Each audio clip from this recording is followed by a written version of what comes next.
Okay, pag-usapan natin mga kabaydnahin yung kung minsan yung dinaranasan sa trabaho. Hindi lang yung puro na lang tayo trabaho, paano tayo humusay tama. Ito naman yung ating gawin. Kasi may mga concern, may tumatawag pa sa akin na kung minsan daw, sir, pagod na sila sa trabaho nila. Yung suffocate na sila. Yung parang ayaw na nila, gusto nilang umalis sa trabaho nila. Ito po yan. Lahat naman ayaw manatili sa trabaho, like kung sinasabi yan. Hindi ko sinasabi na mag-resign kayo agad. Kumbaga, pag-isipan muna ninyo, ano yung tatalunan ninyo after nyo mag-resign. Ang pagre-resign, hindi yan magiging dahilan para makawala ka sa problema eh. Ang lalabasan mo, dapat alam mo, may meron ka pa rin pupuntahan na problema kung hindi ka handa, kung hindi ka planado. Walang sino ang gustong manatili sa pagiging isang employee, like sa security. Focus tayo sa mga kapwa natin security personnel. Dahil alam ko marami dyan na pipilitan ng magtrabaho. Gumigising sila, hindi lang para gusto nila eh. Hindi lang para mabuhay sila eh. Kuminsan natin-take for granted na yan. Kuminsan kaya lang nila ginagawa yan. Bunga ng responsibilidad nila na kahit ayaw nila, pwedeng hindi nila gawin. Tama yon. Pero sabi nga sa buhay, may option tayo. Pero hindi rason na kayo aalis sa trabaho nyo na yan bilang mga security guard para lumipat na naman. Ano yung pupuntahan nyo? Trabaho na naman. Kung may problema ka dyan, isipin mo ano yung reason sa problema mo na yan. Baka yan lang pala ay simpleng unwind lang, relax ka, mag-isip-isip ka, mag-day off ka, mag-request ka. Di ba hindi nyo, may problema ka, gagawa ka pa ng problema, hindi ka papasok. Yan ang napaka-bigat na ginagawa ng karamihang security guard. Parang iniisip nila, ang daling mag-apply, ang daming agency. Tama po yan. Sobrang dami ng agency, sobrang bilis mag-apply.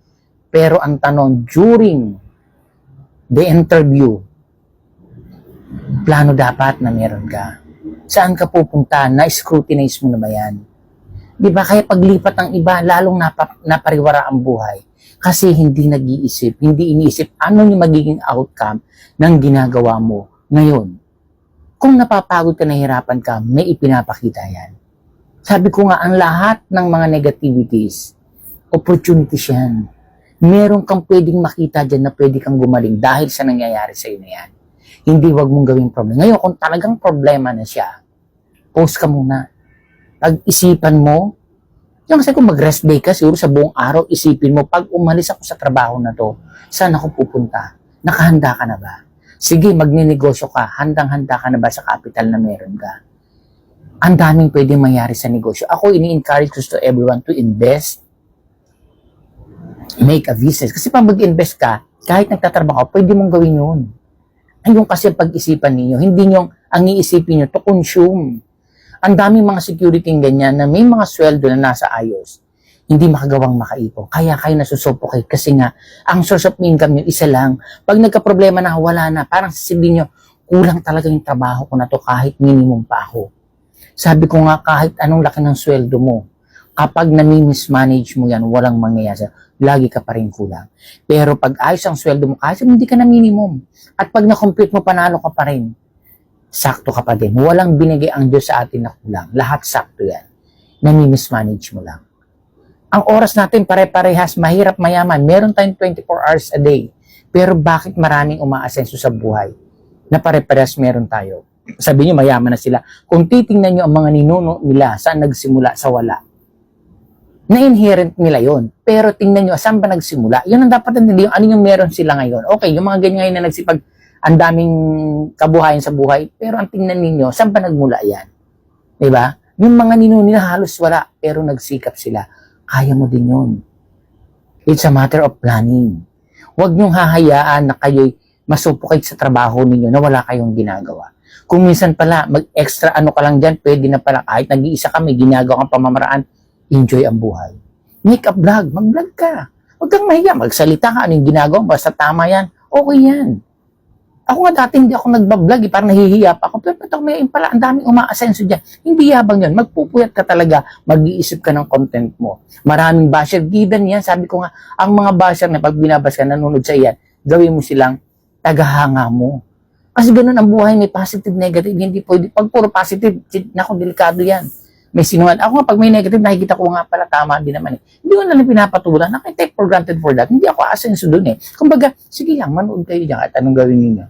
Kasi kaya tinitingnan, iniisip niyo ng iba dyan, ito eh. Ano yung sasabihin ng iba? May masasabi si ganito, isa pa yan. Lagi kong paulit-ulit na sinasabi, kapag kayo nabuhay, na pinapakinggan ninyo or sinaasalang-alang ninyo ang sasabihin ng ibang tao, hindi ka malaya sa buhay mo. Bilanggo ka nila. Hayaan natin kung anong sabihin nila. Wala tayo man din natin mapiplease yun. Yun yung iba kasi eh. Kung bakit na ayaw nilang magtinda ng ganito kapag day off sila kasi may masasabi yung iba na nagtatrabaho ako doon, officer ako doon, ganito ako doon, tapos ito ako ngayon. It doesn't matter. Wala ka pa doon. Iba yan. Day off mo yan. Extra income yan. Ayaw mo kumita ka na 10 piso, 5 piso dyan. Kasi iniisip ng iba palaging instant. Gusto agad malaki. Wag. Sabi nga, start small, think big. Kaya nga, i-ano yung sarili ninyo. Magbasa kayo ng mga books na about sa mga tao. Paano ba sila umasenso? Ano yung gagawin?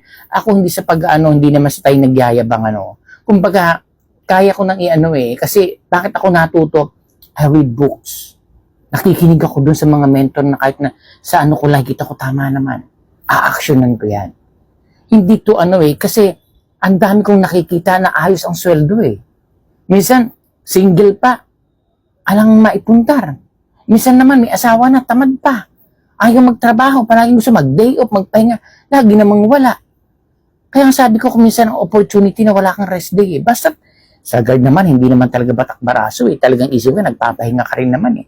Call of Duty. Kailangan mo natin talaga magpahinga. Lagi kong sinasabi yan.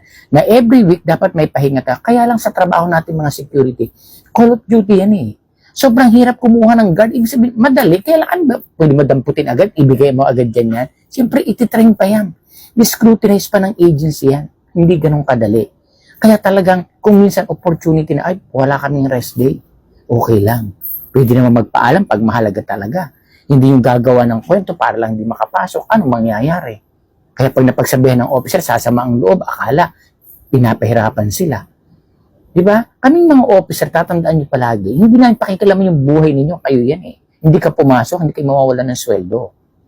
Magre-rebelde ka, magagalit sa company, hindi mawawalan ng company. Ang dali tayong palitan ng kumpanya. Paano ka na pag nagka-problema? Yan. Kaya nga bago gawin, isipin yun, natotoxic na ba ako sa trabaho ko? Ano ba yung problema? Kung yung mga boss natin or kung sino man yan, hindi naman toxic yan. May mga purpose yan eh. Baka ikaw may ipagkukulang kasi bakit? Kung ano yung gusto nila at alam nilang tama, hindi mo alam sundin mo.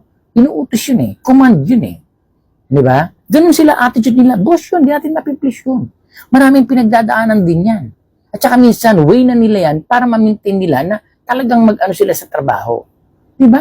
Okay yun. Siguro naman kung buhusan ka ng mainit na tubig yan, wala kang ginagawa, yun, iba na yun. Pero yung talagang part ng trabaho yan, yan talaga siya. Pag agalitan ka, pag mali ka, kinokorek ka yan. Ang minsan pagpapagsasabi sa atin, hindi naman yung pag-insulto eh. Ibig sabihin, kinikreate ka niya na maging maayos ka. Ayaw mo nun. Nakakuha ka ng isang mentor mo na nagsipag-aral kung saan-saan na nakatapos ang kolehiyo, na ikaw, isabihin natin, hindi tayo nakapagtapos ng tuturuan ka niya, i-inform ka niya, pagsasabihan ka niya, dapat nga blessing yun eh. Kasi nakatagpo ka ng tao na ikinokorek ka. Kaysa ayain ka sa mali. Di ba? Doon ka matakot pag mali ang inaano sinala mo mali, ba't ka susunod? Pero yung pinagsabihan at mali ka, magpasalamat ka.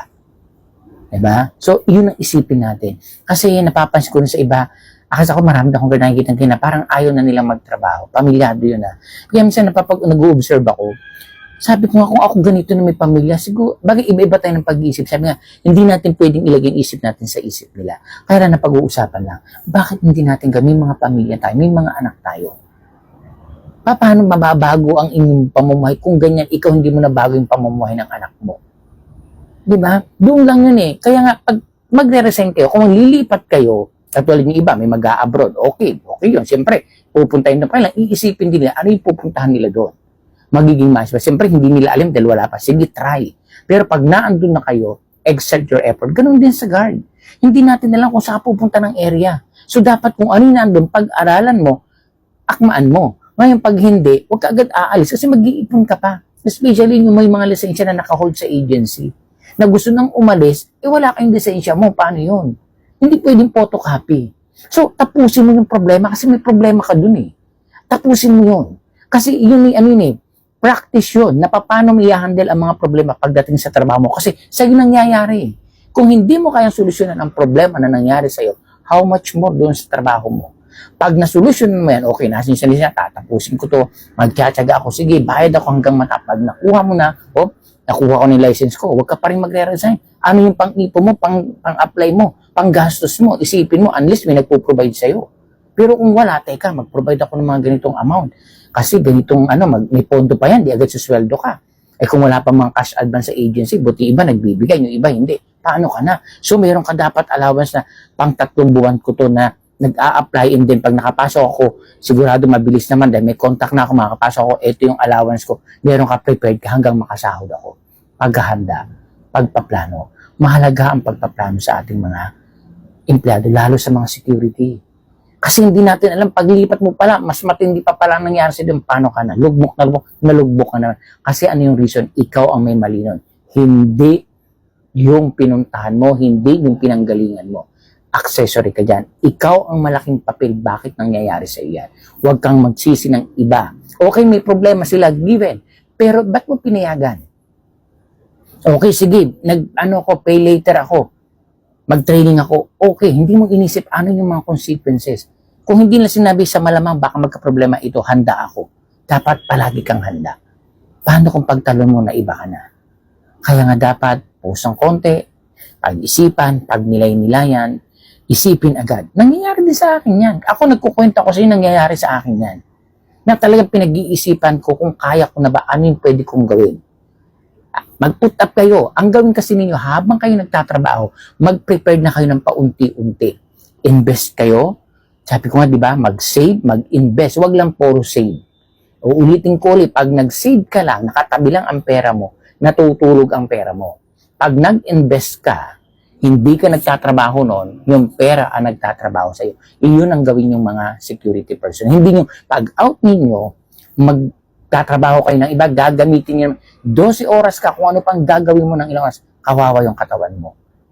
Ibig sabihin pag-investment, yung pera mo, iyan ang patakboy mo na para magtrabaho para sa iyo. Kaysa natutulog ang pera mo. Meron kang 20,000, ilagay mo doon sa pwedeng kumita kada buwan o kung magkano man yan. Ang dami dyan. Like sa pag-ibig, may MP2, magkano yung ano din. Iyon ang gawin ninyo habang habang kayo may extra income, dagdagan mo ng dagdagan niya, isip ka pa, ngayon pag handa ka na talaga, na-plan mo na, meron ka ng sistema, pwede ka nang kumawala.